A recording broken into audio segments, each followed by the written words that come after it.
Sampai engkau lebih takut kepada corona daripada Allah. Itu adalah penyakit yang lebih berbahaya daripada corona itu sendiri. Oleh karenanya bukan berarti kita tidak harus ikhtiar, tetap kita ikhtiar dengan masker. Sebab itu diajarkan oleh para ulama dan diajarkan oleh orang-orang soleh. Tetapi jangan juga terlalu lebay sampai masjid-masjid ditutup, sedangkan mal tetap buka, Carrefour tetap buka, Carrefour milik orang asing, mal-mal milik orang asing, tempat-tempat yang jual beli sembako milik orang-orang asing dibuka, sedangkan milik pedagang-pedagang kecil ditutup. Apakah ini tidak merugikan rakyat? Apa yang mau terjadi? Mereka bukan berkorban demi rakyat, mereka bukan berjuang demi rakyat, tapi rakyat yang mereka korbankan, negara yang mereka korbankan, orang susah yang mereka korbankan demi kepentingan perut, partai, dan politiknya masing-masing.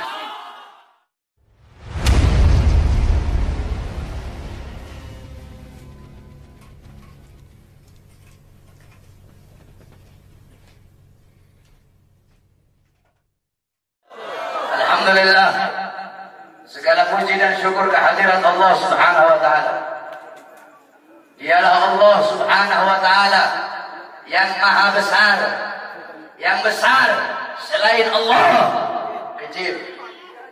Dialah Allah yang maha perkasa, yang maha kuat, yang kuat, yang perkasa selain Allah lemah.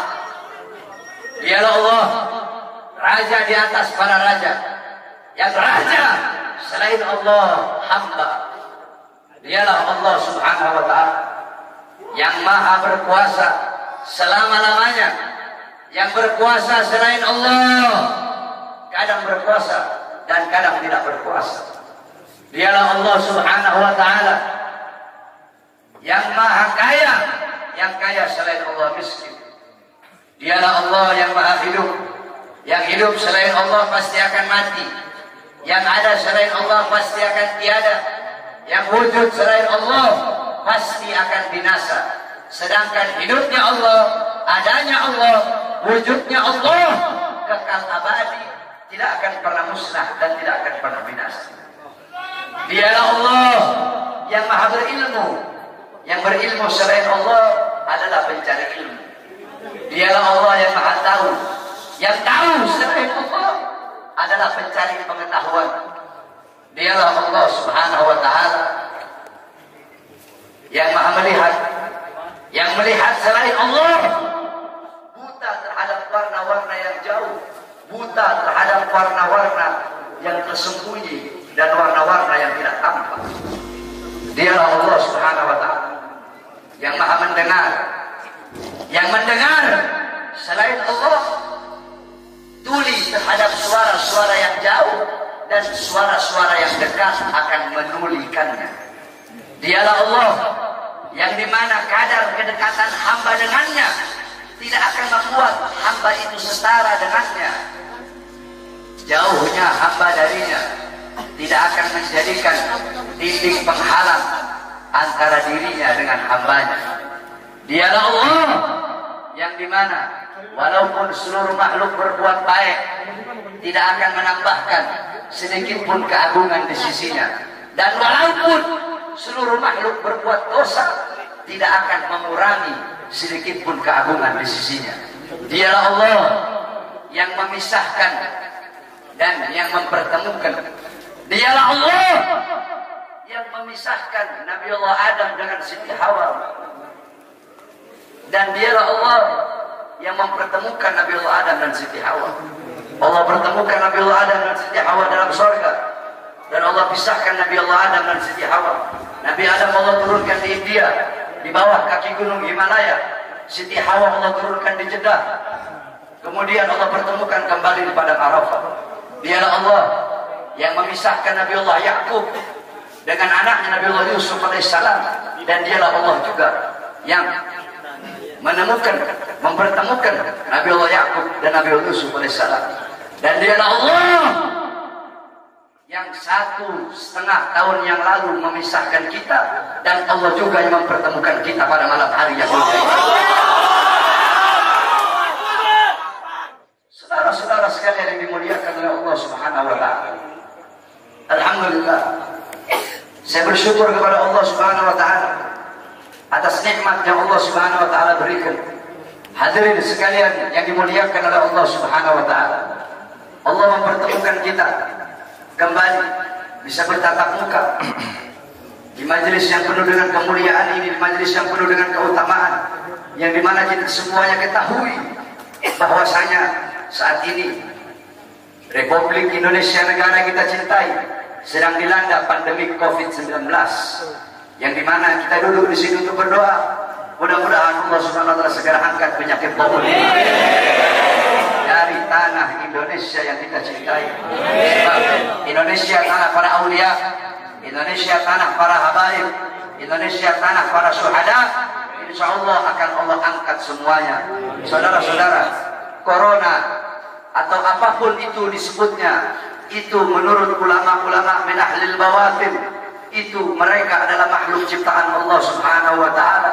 Saudara-saudara, sekalipun corona dikatakan adalah virus yang diciptakan oleh Amerika, atau virus yang diciptakan oleh Cina, atau virus yang diciptakan oleh dokter, pasti ada unsur-unsur makhluk ciptaan Allah yang Allah ikut sertakan di dalam penciptaan virus tersebut, sehingga yang memiliki kekuasaan penuh atas virus tersebut adalah Allah Subhanahu wa taala.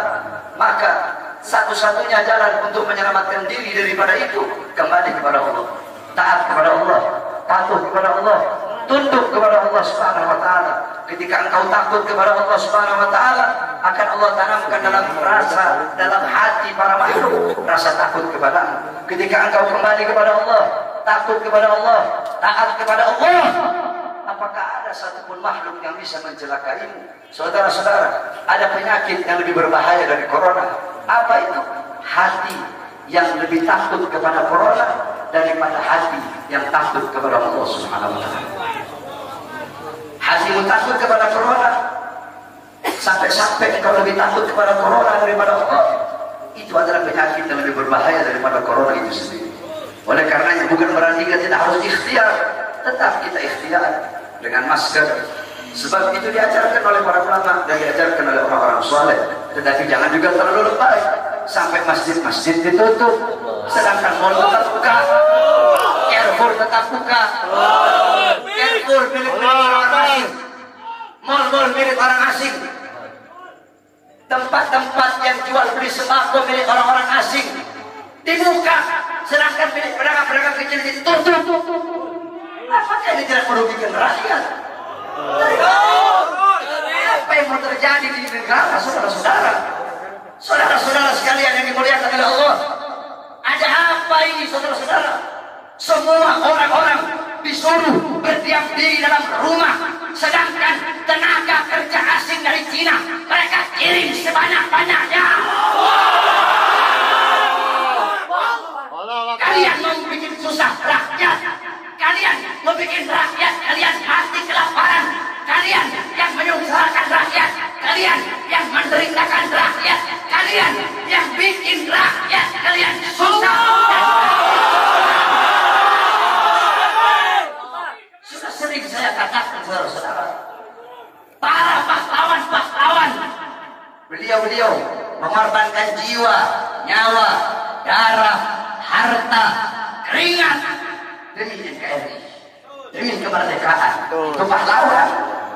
Pejabat-pejabat sekarang, pemerintah-pemerintah sekarang, mereka bukan berkorban demi rakyat, mereka bukan berjuang demi rakyat, tapi rakyat yang mereka korbankan, negara yang mereka korbankan, orang susah yang mereka korbankan demi kepentingan perut, partai, dan politiknya masing-masing. Oleh karena itu saya tanya, lawan apa biarkan? Lawan apa biarkan? Lawan apa biarkan? Saudara-saudara, saya baru tadi sore keluar dari penjara. Baru tadi sore saya keluar dari penjara. Tapi saya telah bersumpah ketika di pengadilan Bandung bahwasanya saya, Bahar bin Smith, bersumpah ketika itu di hadapan para hakim, di hadapan para jaksa, di hadapan para pengacara, di hadapan para seluruh hadirin yang hadir. Saya bersumpah, saya, Bahar bin Ali bin Smith, bersumpah Demi Allah, selama kedua mata saya masih terbuka untuk melihat kemungkaran, melihat penderitaan rakyat, melihat kesusahan rakyat, maka selama itu tidak ada satupun yang bisa membungkam mulut saya. Oleh karenanya, apa yang saya sampaikan pada malam hari ini, saya tidak takut besok pagi saya ditangkap polisi di penjara lagi, nggak ada masalah. Sore ini saya keluar, besok pagi saya ditangkap lagi demi berjuang untuk rakyat, berjuang untuk Indonesia, berjuang untuk rakyat susah yang sengsara, di lockdown, dimatikan di dalam rumahnya sendiri. Saya ridho, saya ikhlas, besok di penjara lagi. Oleh karenanya hadirin sekalian yang dimuliakan oleh Allah Subhanahu wa taala, terus berjuang. Saya tidak akan pernah kapok. Kami di para habaib sudah bilang, saya tidak akan pernah kapok dalam menyampaikan kebenaran. Jangankan cuma di penjara, walaupun harus dibunuh sekalian. Andaikan dibunuh, mayat saya tiba di sini, anak istri saya akan tersenyum menyambut mayat saya, saudara-saudara. Kenapa? Saya bukan penjahat, saya bukan koruptor, saya bukan narkoba, saya bukan maling, tapi saya membela agama Allah. Saya bela ajaran datuk saya Rasulullah. Saya membela kehormatan para habaib, para anak cucu Rasulullah Sallallahu Alaihi Wasallam. Sehingga pada tadi sore, alhamdulillah, berkat doa semua umat Islam, doa para ulama, para habaib, saya bebas. Dan malam hari ini saya berbicara di hadapan engkau semua umat Islam. Dan jikalau apa yang saya bicarakan ini menjadi masalah, menjadi perkara, saya ridho, saya ikhlas. Besok di penjara lagi tidak jadi masalah buat saya. Oleh karena itu tetap kita harus ikhtiar, berusaha dengan memakai masker, dengan wudu. Sebab itu diajarkan oleh Rasulullah SAW. Tidak bisa itu cuma tawakal, hidup mati di tangan Allah. Tidak ada ikhtiarnya, kalau tidak bodoh itu. Dulu ada sahabat Nabi Muhammad itu punya onta, dibiarkan begitu saja. Kata Nabi, kenapa kau biarkan? Saya tawakal sama Allah. Kata Rasulullah SAW, ikat kau punya onta. Itu ikhtiar, usaha agar ontamu tidak hilang. Kalau sudah ikhtiar, lalu kamu doa, ya Allah jaga saya punya onta biar tidak hilang. Ikhtiar udah, baru terakhir kau tawakal. Ikhtiar udah, doa udah, baru tawakal. Mau hilang kayak mau enggak kayak urusan Allah. Ikhtiar, pakai masker. Ikhtiar, wudu, jaga kebersihan. Itu ikhtiar usaha kita, berdoa ya Allah jangan sampai saya kena corona. Kalau habaib sih, kita orang sih habaib sih tidak ada masalah sama corona sebenarnya. Jadi kalau sama Habib ini jangan bilang beb awas ada corona, salah.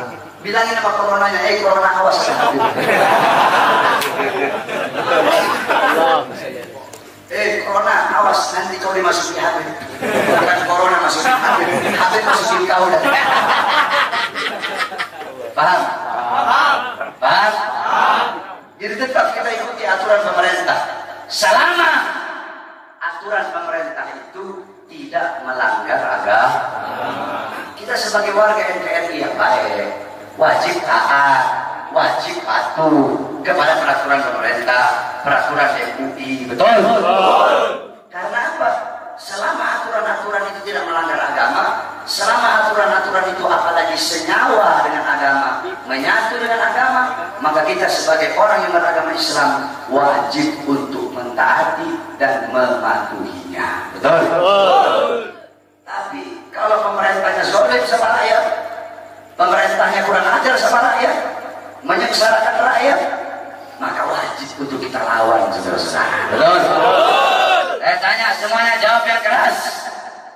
Siap lawan kezaliman? Siap. Siap lawan kezaliman? Siap. Siap lawan penindasan? Siap. Siap hancur demi Islam? Siap. Siap hancur demi agama? Siap. Siap hancur demi Islam? Siap. Siap binasa demi Indonesia? Siap. Allahu Akbar. Allahu Akbar. Allahu Akbar. Allahu Akbar. Sampaikan kepada mereka bahwasanya saya Bahar bin Smith mengucapkan ini, saya sekalipun besok saya harus dijemput atau dipenjara hati saudara-saudara. Kenapa? Karena saya memperjuangkan rakyat yang susah, rakyat yang kelaparan, rakyat yang menderita, tersembunyi, tersingkirkan, dikurung dalam rumah, dibikin mati pelan-pelan. Seorang orang kecil mau kesini mau buka ini susah, sedangkan itu mal-mal penuh, masjid ditutup, masjid ditutup, tempat ibadah ditutup, sedangkan itu mal-mal penuh. Carrefour ada masih buka, Carrefour buka, TikTok buka, Giant buka. Apa? Karena punya asing. Kenapa dibuka? Karena ada punya asing di situ. Kenapa tenaga kerja kok dikirim dari luar yang banyak, sedangkan masih banyak pengangguran di Indonesia? Betul? Anak-anak muda yang pengangguran di Indonesia banyak apa tidak? Banyak apa tidak? Banyak apa tidak? Yang butuh pekerjaan banyak apa tidak? Banyak apa tidak?